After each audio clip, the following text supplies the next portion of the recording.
सिर्फ़ु असांजा ॿाहिरि अकेला न आहिनि पर सिंध जो हर बच्चो हर औरत ॿाहिरनि सां पर पंहिंजे हक़ जे लाइ गॾु आहे। अॼु असां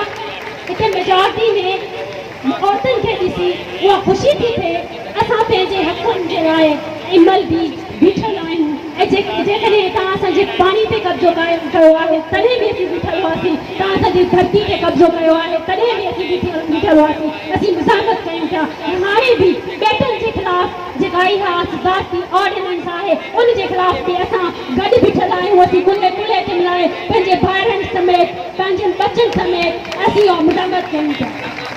असां चाहियूं पिया त पीपल्स पार्टी जेका सहूलियत कार बणियल आहे ऐं असांजे सिंध खे असां सिंधी माण्हुनि खे बेवकूफ़ ठाहे रही आहे त उहा हाणे सोची ऐं सम्झी उहो फ़ैसिलो करे त सिंधी हाणे सुजाॻ आहिनि, सिंधी पंहिंजे हक़नि जे लाइ आवाज़ उथारे सघनि था, उहे पंहिंजे हक़नि जे लाइ विड़ी सघनि था। छो त असीं ॼाणूं था जॾहिं असीं ॾिसूं था त फ़लस्तीन ते इज़राइल कब्ज़ो करे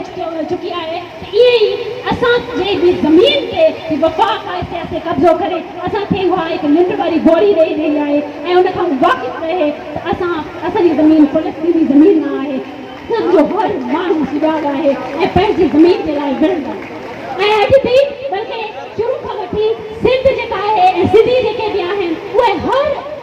उन काहू कंदड़ ज़ालिम ख़िलाफ़ बीठा आहिनि, जंग कई अथनि ऐं हिनमहिल बि पंहिंजी धरती जे लाइ बीठल आहिनि। उन में उन औरतुनि खे उन भाइरनि खे उन मज़दूरनि खे उन ॿारनि खे मां सलाम थी पेश कयां ऐं असीं इहो ऑर्डिनेंस जेका आहे ज़रूरु ख़तमु कराईंदासीं ऐं उन सभिनी में तव्हां सभिनी भेनरुनि तव्हां सभिनी भाइरनि जी